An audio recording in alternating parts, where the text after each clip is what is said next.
Welcome to the Becoming Sovereign podcast, put on by Sovereign. I'm your host, Brandon Karpeles, and today I have with me another person that I've met through the Nostr market space, and it's just been so cool to see this space grow, and just another person added to the list that I've bought stuff from. And joining me is Steve from Bitcoin Beans. So welcome, Steve. Welcome, everyone. Brandon, thank you for having me. It's an honor to get to share with you guys. Yeah, and so recently my wife just had a birthday, and I actually talked about this on a different podcast, and I mentioned she would be receiving a gift from someone in the Nostr marketplace, and it was your cacao that she received, and so we've been working on. I gotta perfect the method. What would you say is the best method for getting into coffee? I've been using like a lemon zester and kind of grating it that way, which I think maybe there's a more efficient way to do it. But what is the best way to get the cacao into the coffee? Um, well, first thing to say, Brandon, wise move buying your wife chocolate for her birthday because we all know the ladies like their chocolate, and She was quite special happy, way. Of course, man, it's guaranteed, isn't it? and she's So, and she's pregnant, so it's like double exceptional. So yeah, man, it's important. We'll get onto this a bit more, and I can speak all day on it. But it's mysterious nutrition for women in their moon cycle, and women that are pregnant, they need this extra nutrition. So, yeah, great food source to give your wife. So, yeah, just going to your question then about how to use it. Yeah, it comes in a block, yeah, a nice big 1 pound block, and yeah, for those of you who haven't bought it, it's got the Bitcoin Beans logo and blazed on the top. And the idea with that was to create a connection between money and cacao, which has history and the relevance of the block we all know. Gold brick, just feeding into that. So it does add a little bit of the requirement for dexterity when preparing your cacao brew, or if you're wishing to put it into your coffee, as I know a lot of people do. But yeah, quite simply, just cutting it off the block, really, using a nice kitchen knife, being careful not to add any bits of fingers into the brew, and yeah, just chop off a little bit to your liking. But it's interesting that you connect it with coffee.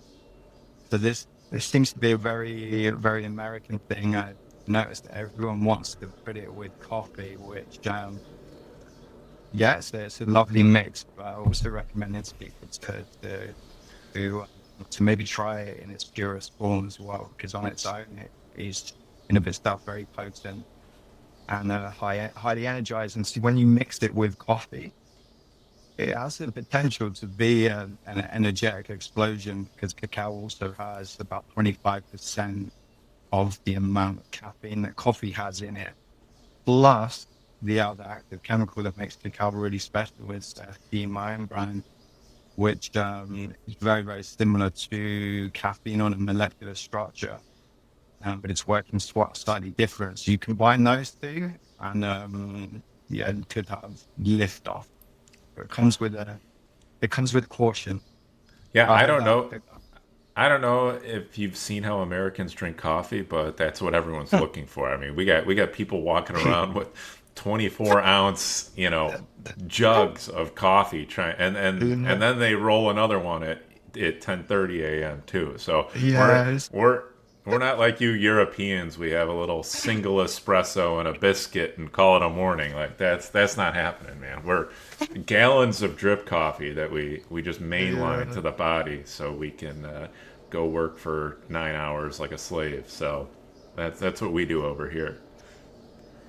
Yeah, I've seen it. I know how it works. And yeah, it's good stuff, right? The coffee, again, medicinal. So, giving a bit but this leads in nicely to a little bit of history on how I got into this. It was through coffee that I really connected with the essence of food as medicine.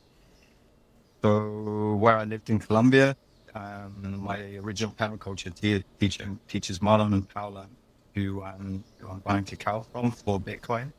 Originally, they were a coffee farm, an organic coffee farm, and I'd go and spend time at their farm because it was beautiful, and a functioning permaculture farm. So it was good to be in that environment and to live with them and learn how to be good guardians of the land and to live that life.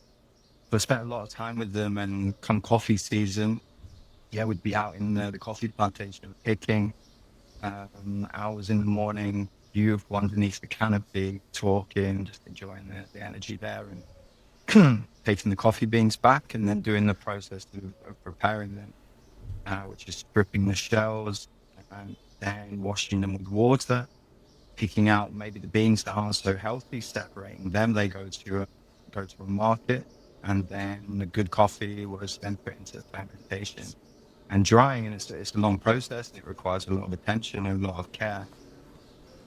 And then, 7 days later, we'd get to try that coffee, and it's just that feeling of growing your own food, participating in it, exchanging time and energy, which as Bitcoiners, we know is precious. And this is essentially what the value is. And yeah, I just started to really, really understand that, yeah, food is medicine, particularly when we know where it comes from. And if we can be involved in the loop, so with that process of making coffee, there was no energetic loss. It was like a closed loop system from us picking it to doing the full fermentation, drying, toasting, and drinking. And at that moment, yeah, something magical happens. So, I know through coffee that this is also a medicine, and probably can't say for certain, maybe just a theory, but civilizations would have been built on this because, yeah, as you're explaining with the Americans, it's fueling your capacity to work long and hard hours. It keeps you in the game, keeps you focused, and good medicine. But yeah, like most things, when it's not in moderation and it comes out of balance, or it's not organic and it's not clean, then it very easily can turn to poison. So I'm very pro real food, real energy, and real people doing the work on the ground. And mm, yeah, I understand that for us, maybe to access some of these really medicinal foods, it needs to be on the small scale, because when a business goes too big, it's impossible to keep that, to get the economies of scale, to get the volume. It's very, very difficult. So, yeah, I love coffee. I love coffee. I'm living in Colombia. I've lived there for 8 years. I have access to, yeah, amazing coffee as well. But yeah, for me, cacao is more rounded because of the fat content. This is really what separates cacao from coffee. For me, is a very different energy, like long lasting, but it's like a gradual rising of energy, which for me can take me from 7 in the morning to, yeah, at least lunchtime, feeling really good. And that's That's the like eating fat an content. edible versus taking a bong rip or something. Yeah. Yeah, you I have don't a good. partake myself, but I did go to college, so Yeah, exactly. We don't know. yeah. No, it's the fats. When the bulletproof coffee thing went crazy, I don't know how many years ago. Sorry, it's a bit of disturbance in the background there. Yeah, the bulletproof coffee thing kicked off. I can't remember the guy that coined that brand, but I remember reading his book on it, and it was basically the addition of fat, the butter, and the MCT oil to the coffee completely changed the energetics of the coffee. It didn't make it as spiky. It gave it a longer. It was like the fat is carrying caffeine in a different way, and it's easier for the body to metabolize it. So then we have a smoother energy. And for me, I don't really want to be spiking and craving stuff. It doesn't feel so good in my body. So I was blessed. I actually did a post on Stack of News today. Actually, something completely random came up. Probably the first time I've written very personal piece on my life with cacao, and um, yeah, it's been a big part of my life since living in Colombia, almost from the beginning in 2018. This food came to me, and since then it's been in my diet every single day. And yeah, I could say there's definitely an addictive nature to it. Maybe not as cravey as coffee, but my body's asking for it for sure because it knows it. And I work well on fats. It's crystal clear to me. I'm the same way with food though, and I apologize for the noise in the background. I got a garbage truck out here. Hopefully, it's gone soon. But I people talk about, oh, you're addicted to coffee, or you crave coffee, or you crave all this cacao, and that is true to an extent. But I'm also the same way with good, rich food. Like I Mm, find myself for dinner, like I really want a steak. I really want some locally sourced meat. Like I made a meal last mm, night. Rev Hoddle, who I buy lamb from, and Rev, I appreciate you keeping my name when you're on your podcast out of it. But feel free to use my name and identity when you're talking about someone in Chicago buying lamb from you. But the meal I made last night, and then we had some. I had some lamb shanks from him, and then some pork shanks from a local farm here as well. They practice all regenerative practices, and we actually go out to see the farm, see how they raise the animals, and all that as well. And I combined them, and the meal that I made was just unbelievable. And but my body was craving that. It wanted that nutrition. It wanted that richness. And it's like you go out. I was it. We go to a class at my church after the service, and we were in there, and they catered in Qdoba, and I ate it, and it just wasn't. It didn't satisfy my what's body. Like, Qtoba? What oh, is that? sorry, yeah, that's true. You probably don't know what Qdoba. Have you heard of Chipotle? Yeah, yeah, yeah. Okay, it's a Chipotle knockoff, and Okay. but So, they use seed oils, lesser ingredients, all this kind of stuff, and I ate it. I just like my body was just like you didn't give me the right meal, like you mm, weren't satisfied, uh, and then we went over to a friend's house, and he was making a pork shoulder on the smoker, and same thing, well sourced and all this stuff. He cooked it, um, didn't add a bunch of crap to it, and I ate it, and my body was like craving it. It was like, get me more of this. mm, Like it was, uh, it needed to like get its nutrition back in balance, and so you can call it cravings or addictions, but I think it's unfair. I think it's actually your body telling you, hey, get me more. And there is, trust me, there is a delineation between actual addictions to like heroin and alcohol and things like that. Like, but I do think when it comes to these sorts of foods and drinks and other things, that I do think there's an element of your body actually telling you, I want these things because I operate better under them. And so no, exactly.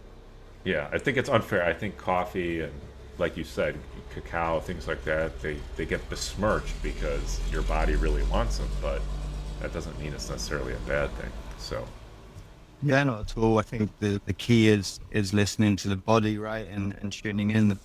Body is wise. Uh, and it leads into some other personal work that I do, or spiritual practice is heavily based around the body, connecting with the body and listening. And this is the meditation technique as well of tuning inwards and listening, and over time you become more uh, better listener, right? So you listen to your body, and your body's asking for high quality meat, and it's impossible. The way I understand food as medicine, it's impossible to basically have too much of it because it's so nutritious. So I got cacao, you. Yeah. nutritious. Has lots of nutrition, Yeah, and it's very nutritious. Yes. it's so nutritiously deep. that you can't eat more. Your body's like full. Thank you. Yeah. Like, good job. And get on with your day. Just like, this is why I have a difference with when it's organic and clean. And with coffee, I'm not craving more of it. It served its Right. purpose. Yep. And with cacao, there's kind of like a total. I don't know what the number is, but in a day, I get to a certain point, and it's just like I don't want any more. Yeah, like even if someone offered it to me, I'm like, nah. Like I'm full, and it's enough is enough. Also, it does affect my sleep, so I am sensitive to it. And for coffee, I can really only have it in the morning, knowing that I probably will have a cup of cacao as well in the day. And those two together has the potential to disturb my sleep. And when I do take coffee out, even if it is organic, 100%, 100%, I sleep better. I wake up even better and I get off to sleep much easier. So, again, it's everyone has their own constitution, as well. You talk about meat, and it sounds like this is very, very good for your body, and your constitution requires it. I've been pretty much plant based now for 10 years, and given the nature of my life, working on the land, the physicality of it, I think it's served me well. I'm almost 45, and um, I can give a 20-year-old a run for their money for sure when it comes to their hard work and the physicality. And yeah, I feel my constitution is working for me, and the fat aspect is huge. And I understand as well that through animal products, through quality meats, this is an exceptional way of having more high quality fats in the system. So it is actually something I'm starting to explore, to just remember maybe what it's like. And actually, I've never had a high fat diet, high quality meat. I am interested to see how it will feel. And as chance has it, I've discovered there's a wild pig that likes to enter my lounge and eat literally all of my root vegetables in 24 hours. Him and his family just eat everything. So I'm like, that's not in balance. Yeah, I'm gonna have to trap one of those and learn how to do the business of culling and all of it. And yeah, let's see what that lovely wild pig full on I will. my hard work is gonna feel it tastes like. I will warn you though that wild boar is actually very lean meat. It's way closer to like rabbit or Interesting. even chicken. It's actually less fatty than chicken Mm. because they are wild. Actually, I don't know how much you know, but like they lose their tusks when they're domesticated, when they're pigs. If you take a pig Hmm. that you see at like a pig farm and let it go run out in the woods, it starts to grow hair, it starts to grow Wow. tusks. I mean, it literally turns into a different animal. And part of that transformation is they have almost no body fat on them, and that being said, a wild boar is absolutely delicious. Mm.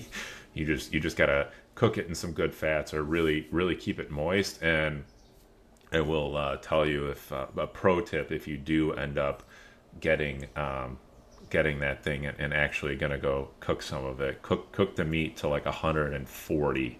Oh, that's Fahrenheit. I don't know. You'll have to do the math in Celsius. Uh, what would that be? Maybe That'd be a like 54, hundred. like Oh, really? 50, Okay. like 54, 53, Nice. something like that Celsius. Keep it Cook it to tender. that, keep it tender, and then yeah, let it rest to come up to like 145. Don't cook to whatever the guidelines they give you. But Nice. Well, I mean, I would encourage you to to try that out, getting really good meat. And I mean, for me, it's completely changed my life. I have more energy than I ever have. I'm stronger now than I was in my 20s, yeah. which is insane When to did think about. Yeah. when did you make this conscious effort to go into this high quality meat? So really in 2015 I started kind of like my transformation into figuring out that carbs, sugars, processed foods, seed oils, all this stuff was like pure poison. started cutting that out of my diet slowly but surely. And then I would say like 2020, I went full on just hardcore, like cut all the bad stuff out, locally source everything. Like I'm a pain at restaurants. I ask, what are you cooking this in, et cetera, et cetera. Like I take it really, really seriously. I bring my own olive oil places because I don't trust the olive oil at restaurants. Yeah, I'm kind of a crazy person.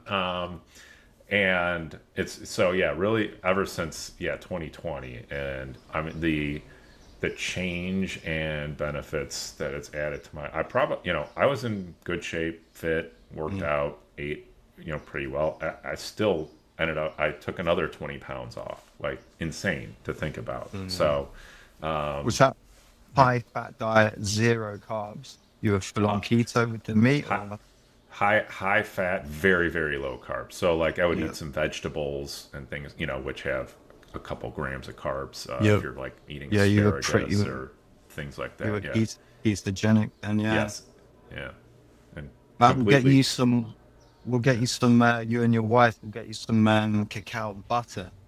So I Yeah. just sent my good friend Oshi. I don't know if you're familiar Oh, of course. with. Yeah, you I've had his had gear. I've had Oshi on the show, and I've ordered a bunch of his stuff. So yeah, So good, right? He's like fantastic. he's like he's like a drug dealer. That guy is like It it's stuff. Le- it really is. I actually don't eat any sugar at all, and so he's got the like maple syrup. I don't even really eat fruit either. Mhm. I've just found that's better for me. That's the keto diet. Yeah. So, but I mean, I've sampled everything, and my wife loves it. And I gave some to my aunt and uncle, and they were, they were staying at my place for like a weekend, and they took down like a whole jar of one of the pecan butters while they were here. So, Yeah, man. yeah, Unreal, isn't it? So it's yeah, I so sent good. him. Yeah, Let's just do a shout out to Oshi, man. This guy is insane. So basically, how is it? Well, I digress a little bit from the fats and I quickly go back. I sent Oshi a jar of cacao fat because cacao is 50%, sometimes more than 50% fat.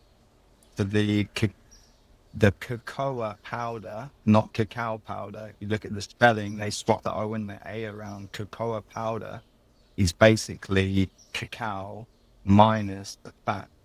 And they uh, take the fats out through a process of pressing.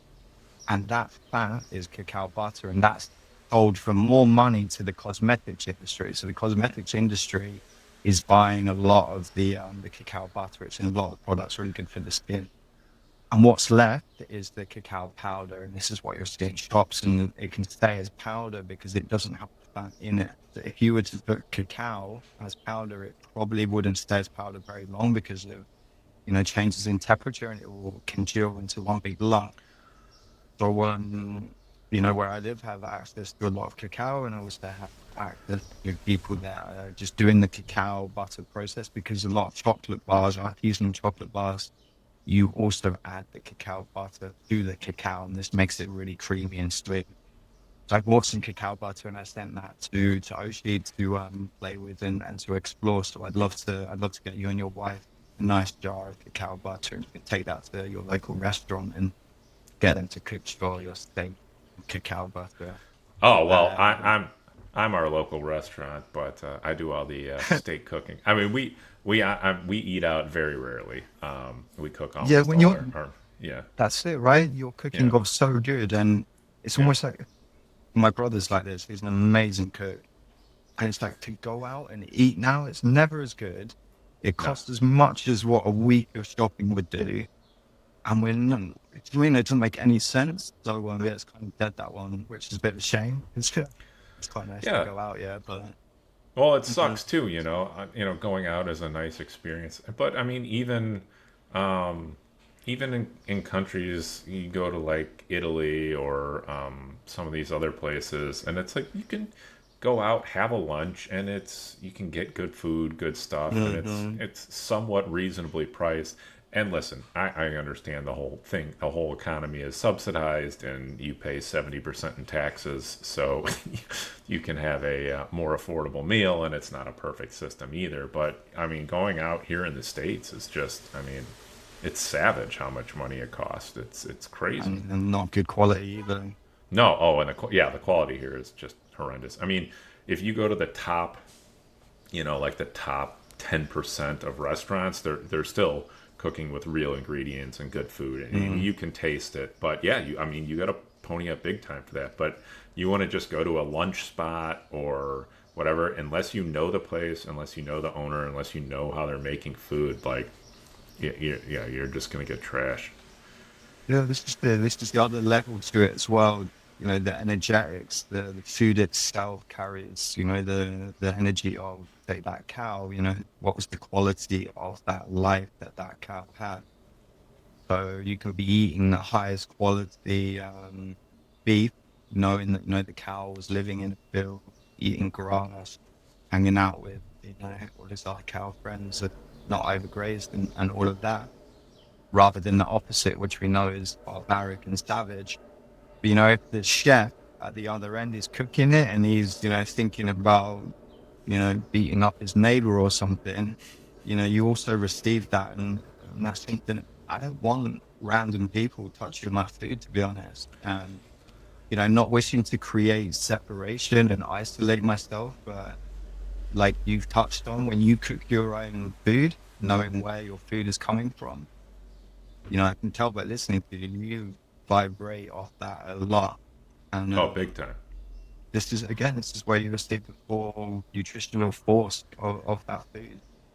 And the more that we're in contact with our food source, the better. Whether it's planting the seed, taking care and harvesting it, or like the example I gave us, hunting it, that process of deferring it and curing it, and all of that, like this interaction, being the chef, being with it, this is who we are, and it's helping us reconnect with our essence as human beings, where we come from, and a large part of what we do as human beings. And I understand from visiting the US many, many times over many, many years, that there is a culture there where people don't cook themselves. They really do eat out, and the quality of the food maybe isn't so good. You don't know who's cooking it, and you've missed the connection with the practice of cooking your own food, which is fundamental to be a human Well, we being. And sorry, go ahead. I cut you off there. yeah, this thing, this is me and Oshi talk about this a lot. We quite often tap into the spirituality around Bitcoin. It really touches it there, and this is, for me, the sort of this is the crisis. This is the crisis. Pretty much every situation we have in the worldwide comes back to the fact that we forgot where we came from and who it is that sustains us. And the consequence of that is we pollute our air, we contaminate our water and food. It's absolutely outrageous. What human being would do that? It makes no sense. And the reason we do that is we forgot, literally forgot where we come from. And this is the beauty, that when you start having these interactions with your food, being the cook, knowing where it comes from, planting the seed, everything changes then. It's very, very simple. And, it's like some crazy stuff going on out there, and we all feel like, wow, it's out of control. What can little I do? And for me, it's get back to the land, like go plant some trees, dig some holes, just go and visit the cows that you're eating, and that's it. And once you're plugged in, there's no going back. And then you start taking care of your health and your well-being, and you start opening your minds to, once you fuel yourself on good food, everything moves from there, because all of this other stuff is just contaminated and keeping us poisoned and stuck. Or all roads lead to one place, I feel. Yeah, and you really do start to. For me now, it's just like for lunch, I just want to eat some piece of meat, some eggs cooked in Mm. Patrick's great ghee, Oh, I and was going to talk about Patrick. Wow. yeah, He, and yeah, he's one of the OGs. Oh yeah, yeah, for sure. I had Patrick Have you on had here him on as the well. show? Yeah. Yeah, Yes. yeah, I have. Yeah, yeah. Patrick's a great guy. Um, Mhm. even though he and I disagree about sugar, but that's all right. What Uh, about his love of fiat? Do you huh? disagree with that? He Oh has a no, love of no, fiat. no, sugar. We disagree on sugar. What about fiat? Because he has me and Oshi getting a bit of a tough time on Oh, oh, he accepts fiat, so we're a bit oh, like, oh, yeah, yeah, yeah, yeah. no, man. Well, I pay him in sats, so you know. I know, unfortunate. But you know, I agree. I would. I always prefer to pay in sats, but to each their own, I suppose. So Uh-huh. maybe it's the sugar that's polluting his brain. Yeah, just kidding, Patrick. I love you, buddy.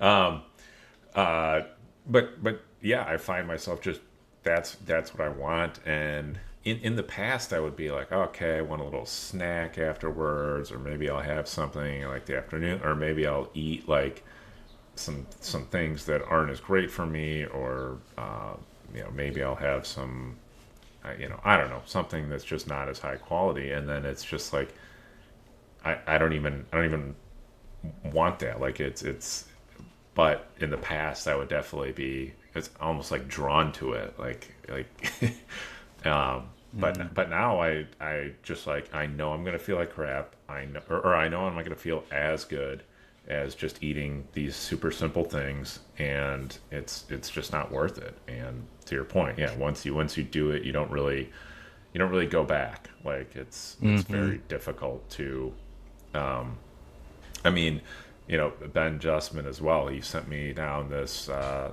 natural wine rabbit hole, and I will have some natural wine, and there are some natural sugars in there, so I'm not perfect either. But um, that being said, it I used to never drink wine because I would just feel absolutely horrendous after drinking it, and Ben was like, "Well, you're just drinking poisoned wine, but you're just drinking poison. Mm. Like that's why you feel like crap." And then now I go to now I've been down this stuff. I have a local wine shop that sources all this stuff. He tells you everything about it. Is it natural? Is it unfiltered? All these different things, and it's great. But if I go out to a restaurant or something and I see there's no natural wine, I take a picture of all the wines and then send it to ChatGPT and ask it if natural wine natural wines or Man, not. I want Yeah, to go to a restaurant with you and yeah, yeah. watch your interaction. Exactly, man. I'm a psycho. But that being said, if there's one that's not on there, I'm just like screw it. We're skipping where I'm not having it. Like I'm not putting that in my body, and Uh, I'm gonna feel like crap afterwards, and I don't really. It's not worth it. And so mhm. it's it's an interesting journey you kind of go on where you. Sorry, I think my son's banging something in the background. Chopping up the cacao. Yeah, maybe. Yeah, he's not quite ready for a knife yet. I don't. He's barely ready for a fork. So, um, but yeah, it is weird. You do get to a point where that is all you want to put in because you know what the Mm. output is, you know what your energy is, and you know how you're going to feel afterwards. And it it is like clearly your body's telling you this. Clearly we were designed to operate this way. We weren't designed to go around and be lethargic all day. And back in even cultures a few hundred years ago, like it was they couldn't even make the garbage we have in society today. Like they no one had figured out seed oils yet. No one was cooking in vegetable oil. We didn't know how to process food or do these things. Like so it was basically impossible for you.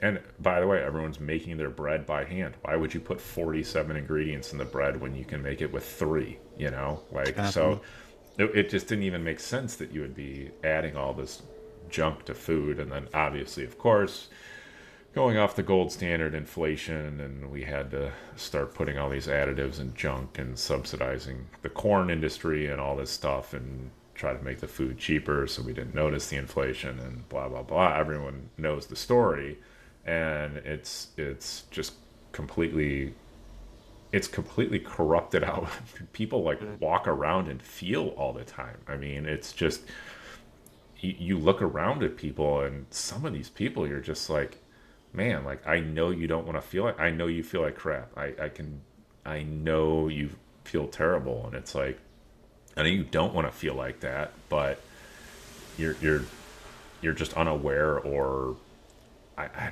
don't even know. It's sad watching humanity live through this period where they're putting terrible inputs into their body, and you get terrible outputs.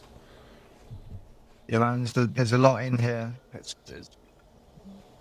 If you just look at the food, that's the industrial complex. It's a bit rough, and yeah, it's been used as a mechanism to keep people quiet. Ultimately, it's keep people subordinate, like a couch potato. That I come back to England every year, having lived in Colombia for 8 years now, and yeah, I'm amazed by yeah, people are growing. Yeah, their waistlines are growing quite Oh, substantially. And I remember this in the US. When I first came in 2000, I was in up and down the East Coast doing soccer coaching with kids, and it was like, what the hell is going on? I never saw people, you know, this big before. And the US has always had this reputation, but it's a global thing now because the food is not food. It's complete trash. It's got no nutritional value, and it leaves you feeling empty. It's empty calories. It's empty, empty, and after a couple of seconds, you need more. And it's highly addictive because of all the refined salt, and refined sugar as well. And it's like, it's savage. It's a hardcore addiction, and it's almost bottomless. And this is what creates obesity, and any addiction. Some of the harder ones, not the not the addiction to cacao, but well, I think some you of bring these. I think you bring up an important distinction, right? Like we were talking about kind of cravings and what your body wanted and that sort of thing earlier. And I think the distinction is an addiction is something you're never satisfied by, where you keep needing more and more and more. You need to up the ante. But what we were talking about Um, earlier is like you have good coffee, you have good cacao, you eat good meat. Your body's like, I'm satiated, I'm good at this yeah, point, I'm done, I don't need any more. And I think that's probably a very good indicator of, are you eating something healthy that your body's telling you put this into me, or am I eating something that's destructive and addictive? Is like, does your body say stop, or does your body say yeah, keep going, keep going, keep going? yeah, for sure, 100%. And sadly, a lot of these foods that are not good for us. The average supermarket, all of this food, it's kind of the cheapest end. I understand maybe it's cheaper to buy a McDonald's than it is to buy a carrot in Whole Foods or something like that, right? And and also as well, it's difficult for people to actually access real foods. I understand maybe you got to drive 100 miles in certain points in the US to even find real food. Otherwise, it's not available. Um, Other factors involved here as well. A lot around education, just like no one knows anything about food. This is fundamental to the human experience, how we fuel ourselves, and we are what we eat. And we put junk in our body, we don't function. This body is a Lamborghini. This is an absolute miracle that we have these bodies and what a human being is capable of. But like a Lamborghini, you need to take care of it. You need to keep it well oiled, and that's the same. We have to put good food in our body, but if you don't know, you don't know. And if you're born into some of these um, family dynamics, this is all you know from day zero. And you also the danger as well. I see this quite a lot is You know, if you look around and the average person or the norm is large, uh, being careful here not to shame anyone or anything like that, but if your worldview is that mum and dad are very, very big and this is what we eat, and you know, you go outside and everyone else is also very big and they also eat in these things, and that's what you do as a human being. This is all you know, and very difficult. I understand from my own spiritual path, it's very difficult to break old habits and old conditioning. It takes a lot of time and hard work, dedication and devotion to change. Yeah, it's not easy. And some of these addictions are deeply embedded for and from ancestors going on for many, many decades. Very tough. So that's where we're at with the food situation, absolute poison. And yeah, I wish, you know, I wish, yeah, there's an uplift in consciousness, and it's happening for sure. Things, you know, with Bitcoin as an example, I think the natural, it asks so many, it's such an amazing feature. It's incredible. It really allows you to extrapolate some of the basic understandings of Bitcoin into many other areas of your life. And um, yeah, I hope that maybe through the broken monetary system, people get to see how broken it is, that they see the lifeline, and that through Bitcoin, it also takes them into other areas to like look at their food. Yeah, a Well, guy, I can't remember his name. A guy posted on Nostr recently, I think in response to maybe a post by Oshie or by myself, I can't remember, but saying I was looking for nutritional advice and help. Yeah, he's been making his first step, asking good questions. Yeah, and I don't know which way it came. Was it because he started on down the Bitcoin rabbit hole, or you know, if he's on Nostra, then given how he raises that question, I suspect it was Bitcoin starts nudging in that direction. You know, what is real, what has value. You know, I don't want to buy stuff that's fake, that's trash. You know, when you hear people, cacao's expensive, yeah. Like sometimes when the price is falling, I look at the price and just like, wish no wonder like sales are low. Yeah, it's a lot. Um, but this is the price of truth. This is the price of something that has had years, years of hard work, dedication, devotion, love. You know, taking care of this story, taking care of the one that gives us everything we need. You know, and it's years of work before it gets, you know, into South Carolina, into the warehouse, and it has a high value, but it's understanding what value is, and if we and you know, I'm repeating everything everyone that's listening to this podcast probably you know it's already connected with. We continue to live on this fiat standard. We have absolutely no idea of what true value is, and it to me it's very painful when you know maybe I present my cacao to someone and they instantly like curl up and they're like it's too expensive.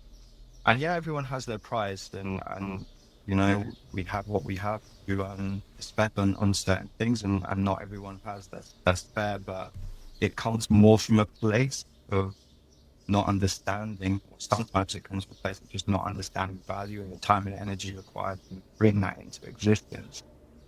And this, you know, this mentality we have, and I see the way it manifests in many, many areas in people's life, of looking for something cheap, looking for the deal, comparing things, going for the cheapest option all the time, constantly encouraging us to essentially buy poorest version of food, um, water, tattoos, and you know, medicinal plant experiences. Do you really want a cheap tattoo that you're going to carry? Like, do you want a shit tattoo? Because that's what you're planning. You're going to get a shit tattoo. Like, or do you want a good one? If you want a good one, you need to pay more. Like, why are you looking for a shit one? Yeah, and if you can't afford it, then don't do it. And it touches me. My dad gave me an example of it the other day. We were at an amazing food market, and there was two guys selling like crazy sourdough breads, and it was £4.95. My dad's used to spending, you know, maximum. £2 on a loaf, which he actually thinks is quite a healthy one. To be fair, it's one of the better options. But he couldn't handle it. It was 4.95. So I'm like trying to say that, yeah, but because this guy has spent all this day, he got up at 3 o'clock in the morning to make this. Yeah, and look at all the ingredients. Look at him, how happy he is. Like, it's value there. Like, you don't have to buy it. If you haven't got £5, then you don't.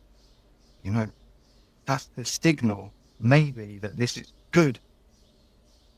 Well, that's something I've definitely, and obviously you know it inherently when you get into Bitcoin and you realize that the enshitification, for lack of a better term, of everything around you is because they're trying to make everything cheaper to keep margins, and Mm, and they're not making it cheaper because of Jeff Booth's thesis that the marginal cost of production trends to zero. They're making worse quality so they can try to keep up with the margins. And you understand this inherently as a Bitcoiner, but I will say, interacting with the Nostr community, or the Nostr marketplace community, for lack of a better term, and just buying stuff from other Bitcoiners in general, is really cemented in my mind that, like, okay, that the stuff you're paying for, it's expensive, but it's high quality, and it's because people are actually putting their time and effort into this. mm, They are making good quality products for you, and it required a lot more than some big industrialized process. To your point, it's like, earlier when you were talking about sending the rubbish coffee beans to uh, another place. It's like, yeah, that's what ends up in Starbucks and Pete's, and mm, pick mm. your Mate, well, pick. it's not coffee, honestly. If you Yeah. store it, you would be shocked. It's more bugs than I Oh yeah, it's mold like and bugs, and yeah.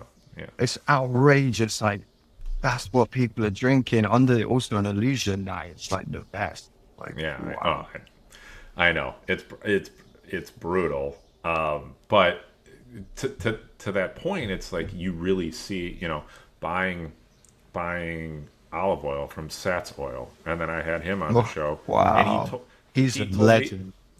he's amazing, and he told me the Oh, whole process of what he's doing, and like, I'm picturing him in my mind hand harvesting these olives, like putting them into a net, pressing himself, like doing all this stuff, and yeah. it's like, yeah, that takes time, energy, and effort, and of course it's going to be more expensive than some bottle of mass-produced stuff in Mm, your local grocery, and even the better stuff. I mean, even that stuff's more expensive, and is definitely better. And then you look at the other stuff; it's in plastic and cut with 19 other types of oil and all other stuff, and mhm, that's even worse trash. But it gives you an appreciation for the time, energy, effort, and craft that goes into making this stuff, and you develop a personal connection with the person you're buying from as mm, well, and it just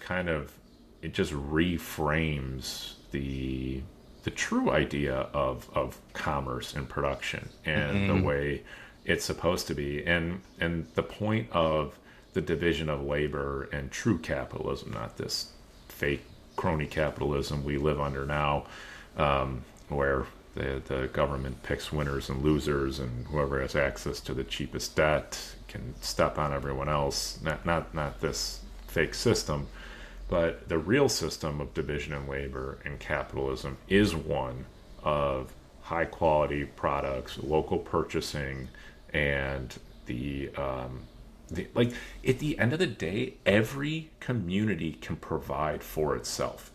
mm, We shouldn't be sending corn to Europe. Like, Australia should mm, not be sending us beef. Like, we don't mm. we don't need any beef in this country. We have so much land, so many ranchers, but now the ranchers are getting put out of Well, business because of Bill inflation Gates and owns it proper. all. Yeah. And it's like every community can provide for themselves, and that's how it should work. Yet it should be a decentralized world of community, food production, commerce, sales, all these other things. Yet we're we're we're centralizing everything to such a point where it squeezes all of that out, and it's just like it's destroying true commerce, true connection, true production cycles, true economies, Mhm. and it's it's actually very sad to know that it shouldn't be this way. It doesn't have to be this way, and we've kind of gotten away from this for really, really, really no other reason than fiat money. That's kind of it. Like it Uh, just like I don't, if we, in my opinion, if we never left the gold standard and the gold standard was actually adhered to, like actually not the fake version that emerged from it and mm, blah blah blah, but like a true gold standard. No, I don't think we would have. I don't think we would have all of this super centralized food and this disruption of local communities, no. commerce and production. I just don't. I just don't see that happening, and it's just such a shame. And then as I was saying, you just completely lose touch with reality. Like it's you're abstracted away from reality. You don't understand production cycles, input costs, output costs. It's almost like you're just living in this fake reality of suspended belief in just things that shouldn't be. I don't even I don't even know how to say it all. Yeah, there's so much there, and yeah, that's what I love about the Bitcoin community and like the proof of work is how people get the importance of good old how proof of work and being able to evidence that. This is what I see through Nostra and reaching the community. People really value, being able to. It ties in nicely as well with verified don't trust. I'm saying my cacao is absolutely amazing, that it's full of goodness and it comes from here, here, and here. But don't take my word for it. Yeah. Here's the Yep. evidence. I'm telling you our cacao Bitcoin beans has been tested for literally has been evidenced third party as zero heavy metals.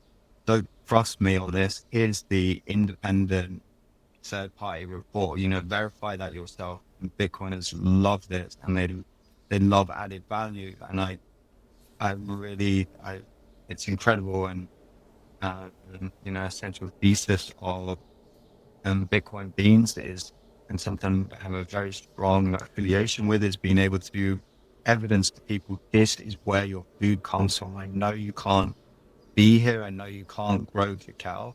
I'm going to do my best to show you and try and capture the energy of where it comes from, who the farmer is. Yeah, I'd love to do more interviews with them, and you really get to meet as best as you can, and you get to meet who it is who's doing the work. So you can also see the landscape, the other plants that are growing there, the sounds of the jungle. So that again, when you have a cacao drink or you eat it or however you ingest it, you know that you have that information, you have that knowledge. It isn't just some other product that you bought off the shelf. Yeah, you have that knowledge of where it comes from, and this is amazing. And you know that it's serious proof of work, and something I would definitely like to touch on if I can expand on it. Another point in the interview or even now is the amount of work required, to bring cacao to the US in this block as you found it. Yeah, please do. Please go ahead. And this is Mhm. exactly what I'm talking about. Like this is the division of labor we should want. Like this is how it should look. But we've just gotten so far away from that. But yeah, what?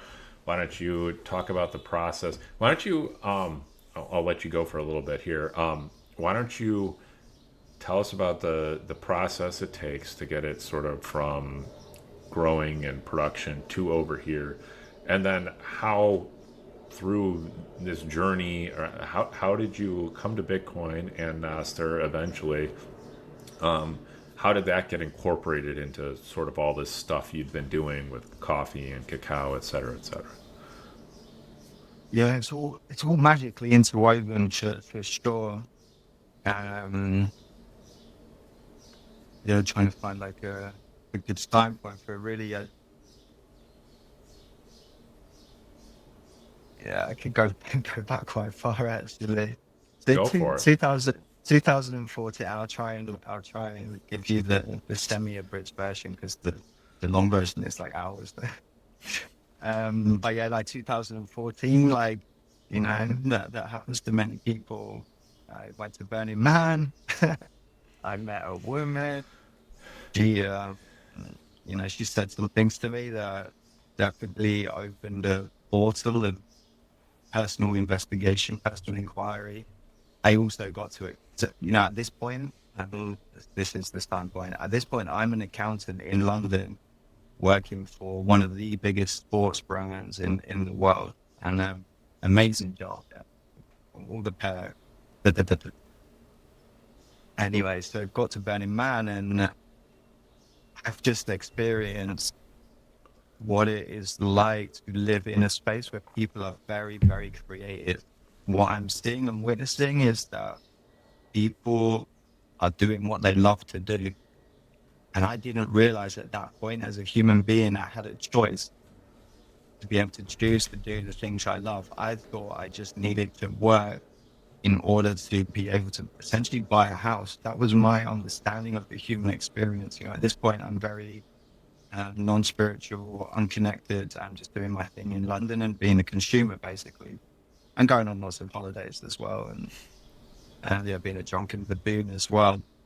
So, that experience really, it just opened to me to the possibility that there's another way. And it felt so good that when I came back, things just started moving. I remember going to my desk and because since I got that job in I think it was 2010, every day I'd go in the morning, sit at my desk, and I would be grateful. I was experiencing deep gratitude for that job because it was a good job. Yeah, I reached beyond anything I thought I could ever get, and without even really trying very hard. I don't know how it happened, but yeah, on this time after the ban, I went there. I was at my desk, and it was like, wow, the same thing. Looking at the TV with all the football, soccer, being like, wow, I'm gonna be here for the rest of my life. And as soon as I said that, it was like, ugh, this is not it. I felt sick, and then life starts moving. And at this point, I was heavy into Ironman training, and I understand that process of training now was a deep practice of cleansing and purifying my mind, sweating out and purifying all of the toxins and bullshit that I consumed for the decades before, and starting to ask real questions of what is this all about? Yeah, what does it mean to be a human being? And then life starts moving, and I thought I was getting a promotion at work, and they actually called me in and gave me a golden goodbye. And I said, yeah, but I think you're ready for this promotion to become the financial controller of this beautiful, big organization. We're going to give you this money. Like, please accept it and leave. So I took about a day. I was a bit upset initially. And then I realized that this was the golden goodbye, that I needed to move into something else. And yeah, I found Colombia, connected there. And basically, I was seeking to create a community. I wanted to buy land and start my own community based around sustainable living. And when I went to Colombia, I ended up meeting people that were already doing it, and they'd just been donated a piece of land and they wanted to start building a community from scratch. So I was like, this is everything I've been asking for. And these people were really cool. And that was it. I moved to Colombia and we just got on with it. And yeah, during that process, I meet Marlon and Paola, who are my permaculture teachers and also the master curators of La Reserva cacao that we have in our shop from Santander. And yeah, life just starts panning out, and things start making sense. I'm connecting, living on the land. I'm starting to, understand the importance of being self-sustainable and sovereign, being able to grow your own food, having control over your energy resources. Um, and and by this point, crypto, not really Bitcoin, because I hadn't really differentiated it. It was all just one big messy part, sort of came to me. I'm not quite sure how it did. Maybe I heard someone talking about Bitcoin once and then just lumped it all in as people do. And yeah, I did the classic, and it went into something that was pumping, and then it completely died. I think it was called the Internet of Things, ICT or something. It was the only one that made any kind of sense in some way. It was like linked to the internet and all of your gadgets in the house kind of being mapped together. It was something that actually was mildly made sense. The rest of it just complete jargon. And I lost a lot for sure. And and then I was paused there. I was like, this is just like fuck that. And what happened? Somehow I listened to a podcast. I was on a bus somewhere and I listened to a podcast on truth theory. Can't remember the name of the guy, David Bailey, Truth Theory. But anyway, he had Michael Saylor on. And wow, it just got me because I'm an accountant by trade. So it's like talking about the economics and stuff. It really, for the first time, it made complete sense. Light bulb went off, and I then started going down my own rabbit hole a little bit more with it. And then a good friend from England came. This was just after coronavirus, and he was like, "Man, have you been going down the Bitcoin rabbit hole?" And I was like, "Yeah." He was like, "I've been down it now for the whole of COVID." Like, and we just started talking about it, and he was further ahead of me, so it was like everything I was thinking and wasn't quite sure about, he'd already gone there, so it just like perfectly aligned. And at this point I had zero money, I had nothing to invest, so I had to go back to London and try and find a job because I realized that I needed resources for the future, right? So I went back into working, loaded up like hardcore as much as I could get my hands on.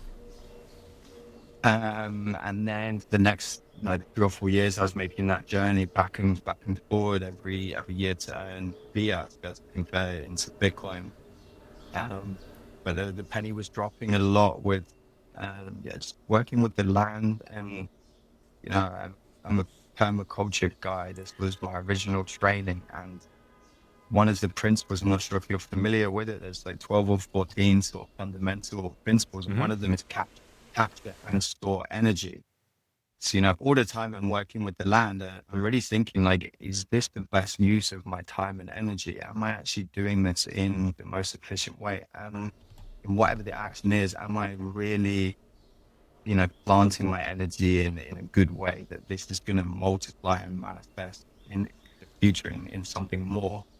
So, I look at planting a tree.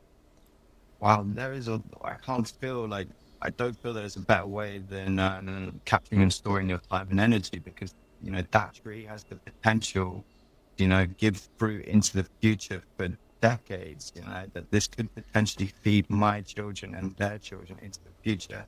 Not only is it capturing and storing the energy of the sun through photosynthesis, capturing and storing the rain, it's capturing and storing the nutrients of the soil, it's also capturing and storing my time and energy. Wow, that is a fundamental aspect. And all of the systems that are creating within the land and within the farm, it's based around this. Yeah, is it creating a closed loop system?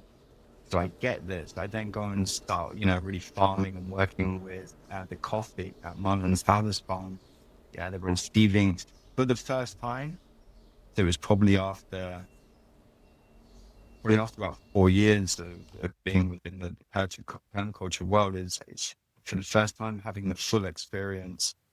Although I didn't plant the trees myself, so that's, that goes to the next level when you take care of the seed, and then the way it does give harvest in 3 years, 4 years, however long, and then replanting that seed and then going through the cycle again It's absolutely incredible. So it's very easy for I feel it's easy for permaculture people, farmers who work with this methodology, taking care of the earth and creating sustainable systems. It's very easy to connect with the essence of Bitcoin.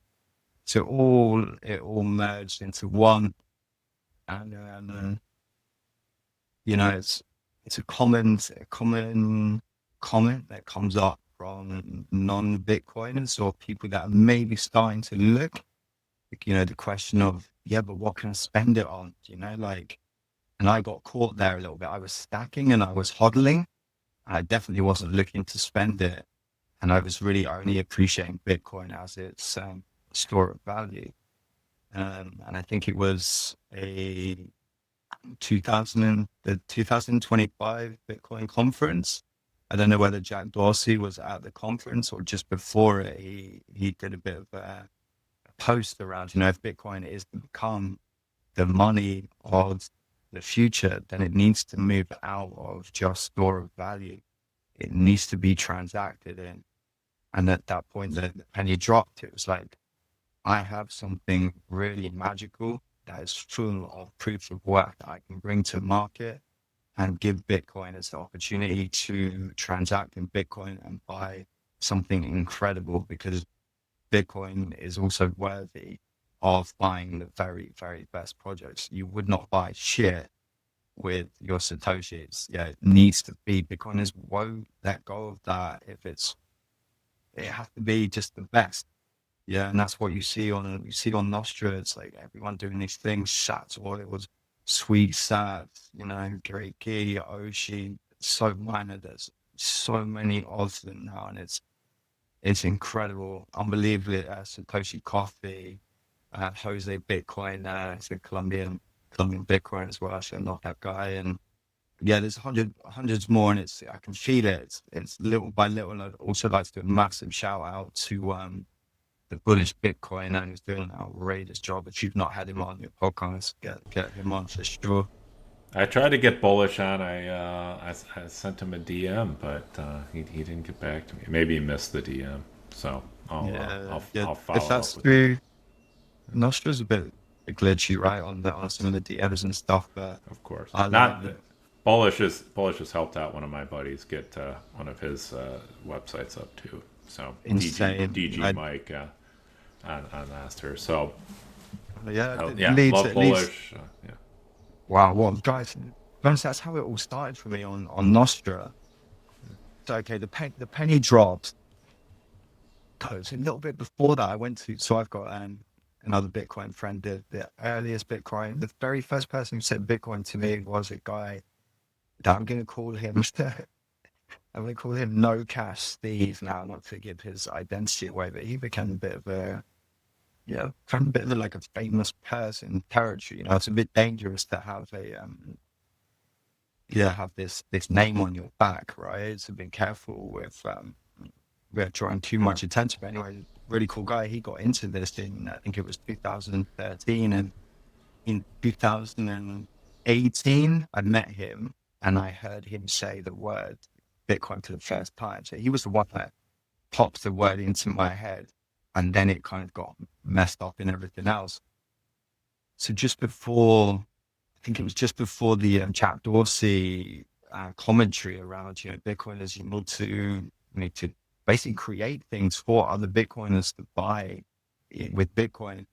I was at his house. He was living in Santa Marta in Colombia with his Colombian wife at this time as well. And he had a friend come and stay who basically him and his partner had been moving to Bitcoin friendly places. So they'd gone to El Salvador and tried the El Salvador Bitcoin country life. And he was there at my mate's house, and he mentioned about cacao as so and I think I was complaining that economically I wasn't doing very well, and I needed to try and generate my resources from Colombia rather than to go back to England and do something I don't want to do. And he said, like, you've got amazing cacao. Why don't you do a Bitcoin business? And he's like, wow, man. And then obviously the Jack Dorsey thing, it just put it in. And then it was like next steps was going to test the market, right? So my mates were like, "Oh, try Reddit out." So I set up an account on Reddit. I'd never been on this thing before, so I didn't really know it. And I floated that idea. Man, I got abused. I got literally abused by people. It was horrible. Yeah, it's really not cool. I didn't like it. Like What I reestablished. mean, what do you mean? They were like, "You're gonna fail at this. Don't even bother." This like what? I Yeah, don't like understand why. yeah, man, it wasn't good. Like none of it was good. And I got off there really quickly because that was not pleasant.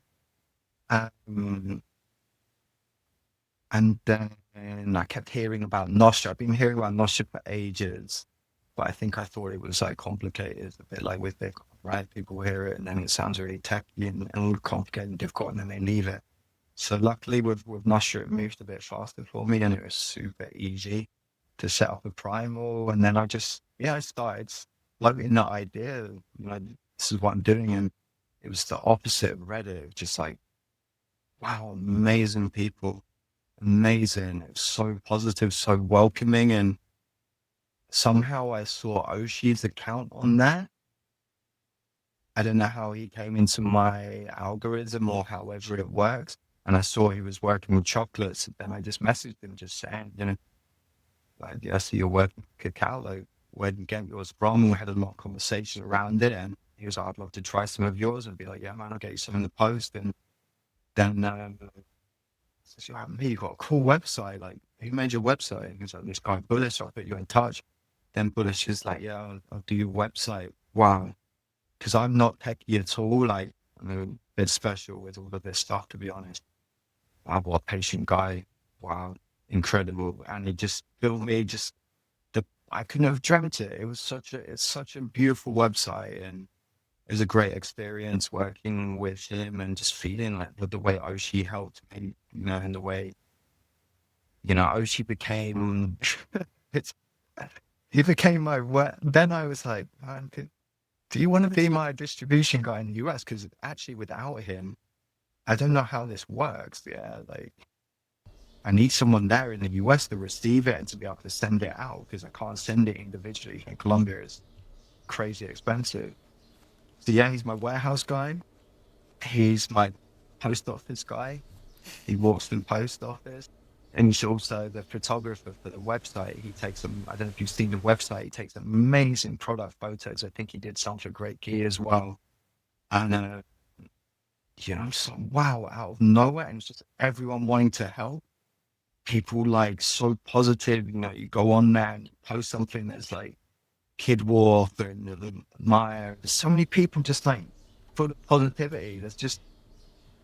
It's amazing. Like, uh, yeah, I spend too much time on there scrolling, no doubt about it. Still got that dopamine thing going on. There's no doubt about it. But at least it's positive, and you walk away afterwards being like, wow, cool people. And yeah, sometimes Yeah, I wish I lived in the US so I could come and like hang out with people and start like a cool little Nostr Bitcoin market somewhere convenient for everyone to come together, and or just like absolutely turn up at Vegas or whatever the next city conference is and just like bomb it with like the truth. Yeah, like this is what it's all about.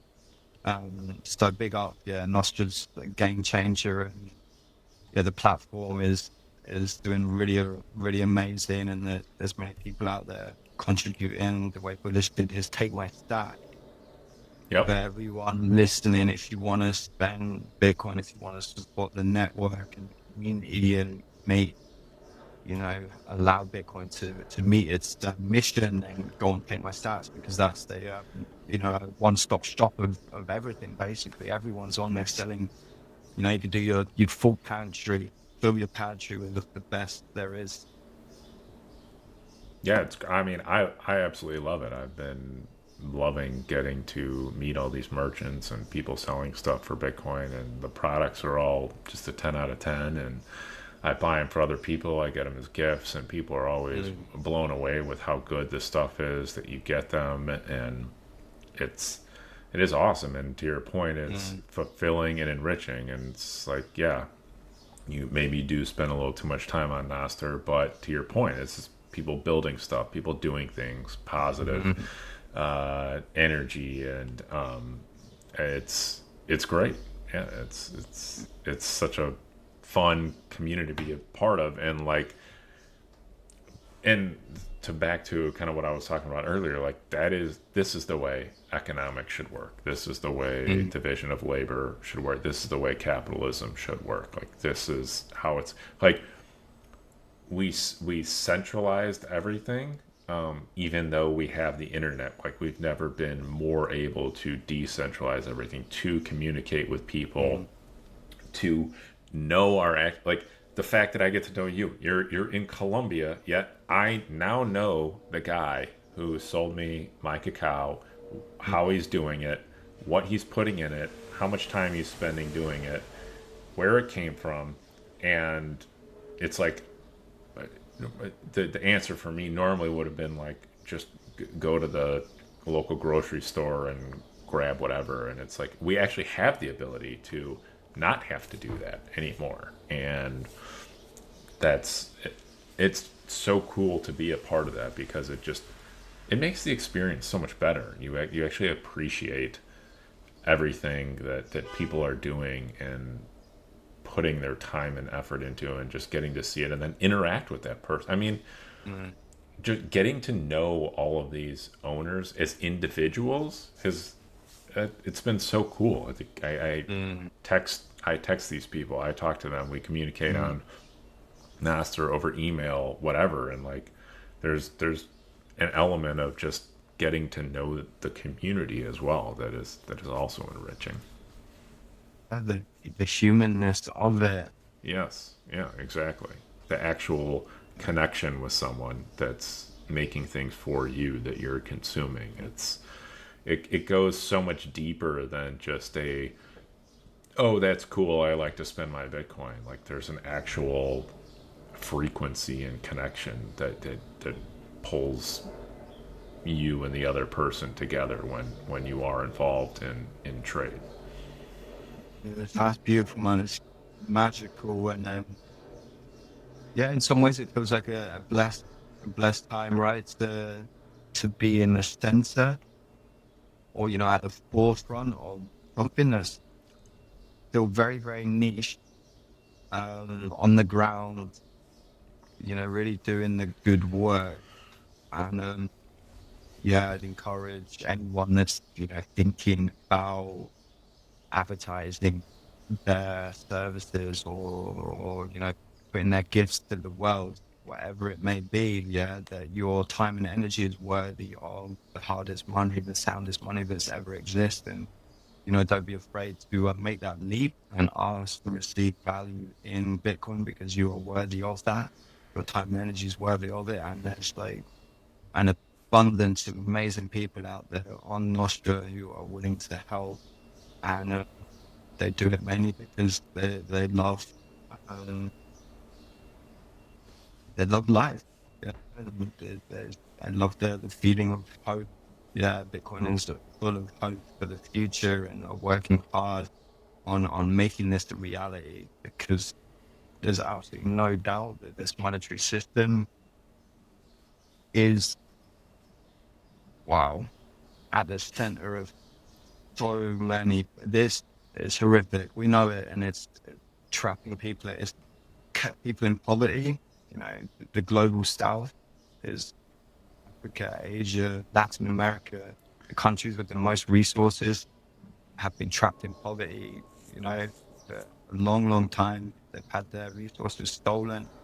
And this monetary system supports that, and it's actually putting more and more people into it. And it's disgusting, and it needs to stop. And we're at the forefront. This is a revolution, and it feels amazing to just be on the ground, and it's peaceful, and it's loving, and it's positive. This is the way.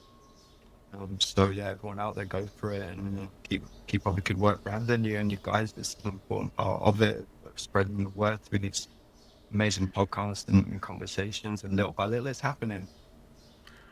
Man, I think that's a perfect note to go out on. That was just very well said, perfectly summed up, and so that go out on a note of positivity and a call Mm, to action. Everyone else, if you can go out there, just and there's a lot of people that, hey, I'm stuck in my job. I got to pay the bills. mm, Understood. Listen, like not all fiat jobs are evil. Like unfortunately, we're in a transition period where sometimes you have to interact with the fiat system against your will. I do it every time I pay a bill. I don't want to pay it in fiat, but I have to. And so but what you can do is start participating in this alternative community, this alternative marketplace. Not even alternative. I shouldn't even say alternative. Just mm.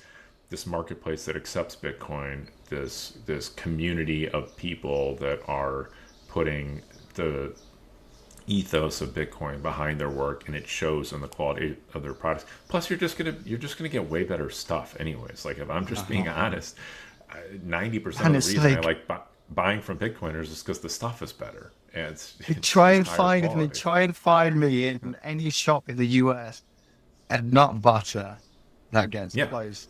I just hold by. It doesn't exist. no, it Like doesn't. And the best product on planet Earth are on Nostra. They're on yeah, Take My Stats. They're there for everyone to buy. It's the best. You're not gonna beat it. no, Ben's wine, Patrick's ghee, Ah, the belt, Leatherman's belt I'm wearing, like man, all, all those covers he does with Bitcoin Standard, they're beautiful. Yeah, like yeah, wow, that book deserves a beautiful cover, like an even of more course, beautiful cover. It's incredible. Yeah, that level of creativity and yeah, just that's what I want to. I want to touch real stuff and interact with people's creativity, time, and energy, and it just yeah. makes sense. And yes, it's a bit tough, I guess, when we're in a bit of a bull run, and people look at the prices. Like it's costing more sat now than it did, yeah, like a month ago.